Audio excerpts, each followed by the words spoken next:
ইয়া আইয়াতুন নাফসুল মুতমাইন্না, ওই বান্দারা শুনে রাখো, ইয়া আইয়াতুন নাফসুল মুতমাইন্না, তোমাদের আত্মাটা যখন নিয়ে আসা হয়, একজন ওলি আল্লাহর বন্ধুর রূহটাকে যখন কবজ করা হয়, তখন বলা হয় তুমি শান্তির দিকে বের হয়ে আসো, তুমি আরামের দিকে বের হয়ে আসো। এতক্ষণ এই দুনিয়ার মধ্যে ছিলা কষ্টের মধ্যে, দুনিয়ায় তোমাকে মানুষ অনেক ঝামেলায় ফেলাইছে, ফিতনা ফাসাদে ফেলাইছে। দুনিয়াটা হচ্ছে একটা ভেজাইলে জায়গা, ঠিক না ঠিক বলেন? এই দুনিয়াটা ঈমান রাখা যায় না, অত্যন্ত কঠিন। দুনিয়ায় তোমার থাকা লাগবে না, তুমি শান্তির মধ্যে চলে আসো। জোরে বলবেন না সুবহানাল্লাহ।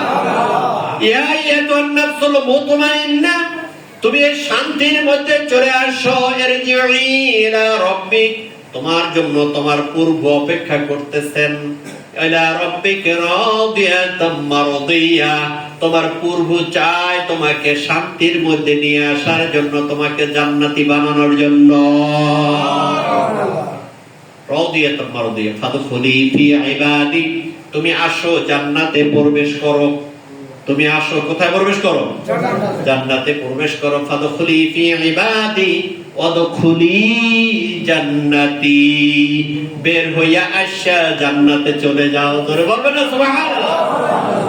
ঈমানদারের জন্য মৃত্যুর কোনো ভয় নাই। প্রকৃতি ঈমানদার, ঈমানদার হতে পারলে, মুসলমান হতে পারলে আপনার জন্য মৃত্যুর কোনো ভয় নাই।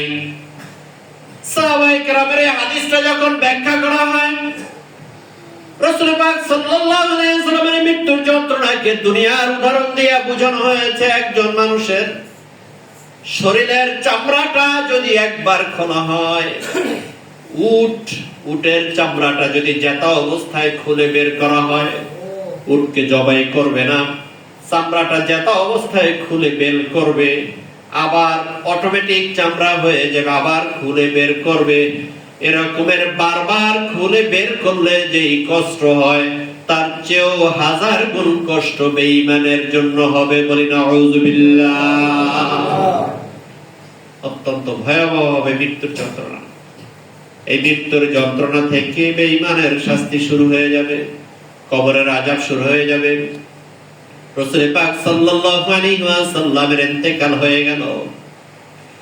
রাসূলের পাকের ইন্তেকালের সময় মা ফাতেমা কান্না শুরু করল, আয়েশা সিদ্দিকা কাঁদতে শুরু করলো। অন্যান্য বিবিরা তারাও ক্রন্দনরত অবস্থায় রাসূলের শিয়রে ছিলেন। সব দিকে ছড়িয়ে পড়ল রাসূল এই পৃথিবীতে নাই, ইন্তেকাল করেছেন। সোমবার দিন রাসূল ইন্তেকাল হয়েছে, এ ব্যাপারে কোনো ইখতিলাফ নাই। রাসূলের আগমন হয়েছে সোমবার, তাতেও কোনো ইখতিলাফ নাই। রাসূলের ইন্তেকাল হয়েছে সোমবার, তাতেও কোনো মতবিরোধ নাই। আল্লাহ রাসূলের এক কথা শুনে হযরত আবু বকর সিদ্দিক রাদিয়াল্লাহু তাআলা আনহু রাসূলের জীবনের সাথে কাঁদতে কাঁদতে রাসূলের হুজরা মুবারকের দরজায় গিয়ে করাঘাত করলেন। করাঘাত করার পর আম্মা জান আয়েশাকে ডেকে বললেন, আয়েশা আমি ভিতরে আসতেছি, ভিতরে আসবো। রাসূল পাক সাল্লাল্লাহু আলাইহি ওয়াসাল্লামকে দেখার জন্য আয়েশার কাছে, আয়েশা আবু বকরের মেয়ের কাছে যাওয়ার জন্য আবু বকর অনুমতি চাইলেন।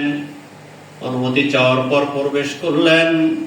প্রবেশের সাথে সাথে আবু বকর রাদিয়াল্লাহু তাআলা আনহুর মেয়ে আয়েশা সিদ্দিকা রাদিয়াল্লাহু তাআলা আনহা বসা ছিলেন। অন্য বিবিরা যারা রাসূলের পাশে ছিলেন, আবু বকরকে ঢোকার কথা শুনে তারা সকলে মুখ ঢেকে ফেলল, সকলের মুখ ঢেকে ফেলল। তখন পর্দার আয়াত নাযিল হয়েছে। রাসূল পাক সাল্লাল্লাহু আলাইহি ওয়াসাল্লাম কে দেখার জন্য হযরত আবু বকর যখনই প্রবেশ করলেন, সাথে সাথে আম্মা জান আয়েশা সিদ্দিকা ছাড়া বাকি সকল স্ত্রীরা তারা মুখ পর্যন্ত ঢেকে ফেলল, পর্দা করে ফেলল। কেউ কেউ তারা ভিতরে চলে গেল। আল্লাহ রাসূল সাল্লাল্লাহু আলাইহি ওয়াসাল্লাম ইন্তেকালের পরে ওমর রাদিয়াল্লাহু তাআলা আনহু বিশ্বাসই করতে চাইলেন না। এই দুনিয়ার ছেলে যে বলবে আমার নবী চলে গেছে, তাকে আমি হত্যা করে ফেলবো। আবু বকর রাদিয়াল্লাহু তাআলা আনহু তাকে ডেকে সান্ত্বনা দিলেন। আল্লাহ রাব্বুল আলামিন কোরআন শরীফের আয়াত নাযিল করলেন। কোরআন শরীফের আয়াতের মধ্যে আল্লাহ রাব্বুল আলামিন জানিয়ে দিলেন, তোমরা কি মনে করো আমার নবী মৃত্যুবরণ করেছে? না না, কোন নবী মৃত্যুবরণ করে না, তারা স্থান পরিবর্তন করে। তোমাদের নবী মৃত্যুবরণ করে নাই, মাত্র ইন্তেকাল করেছে, স্থান পরিবর্তন করেছে। সুবহানাল্লাহ। কোরআন শরীফের আয়াতে আল্লাহ জানিয়ে দিলেন, আমার নবী ইন্তেকাল করেছে, মৃত্যুবরণ করে নাই, জিন্দা নবী, হায়াতুন নবী। হাদিসে এসেছে রাসূল পাক সাল্লাল্লাহু আলাইহি সাল্লাম বলেন, শুধুমাত্র আমি নবী আখিরি জামানার পয়গম্বরই না, 1,24,000 পয়গম্বর, 2,24,000 পয়গম্বর যারাই ছিলেন, এরা এই দুনিয়া ছেড়ে ইন্তেকাল করে। কোন নবীর মৃত্যু আল্লাহ দেয় না, কোন নবী মৃত্যুবরণ করে না। সুবহানাল্লাহ। লা ইলাহা ইল্লাল্লাহ, লা ইলাহা ইল্লাল্লাহ, লা ইলাহা ইল্লাল্লাহ, হাসবি রাব্বি জাল্লাল্লাহ, মা ফি কলবি গায়রুল্লাহ, নূর মুহাম্মদ সাল্লাল্লাহ, লা ইলাহা ইল্লাল্লাহ, জোড়ে লা ইলাহা ইল্লাল্লাহ, লা ইলাহা ইল্লাল্লাহ, মুহাম্মাদুর রাসূলুল্লাহ সাল্লাল্লাহু আলাইহি ওয়াসাল্লাম। আল্লাহর রাসূল ইন্তেকাল হলেন, এরপর থেকে ইনশাআল্লাহ আগামী জুমায় আলোচনা করা হবে।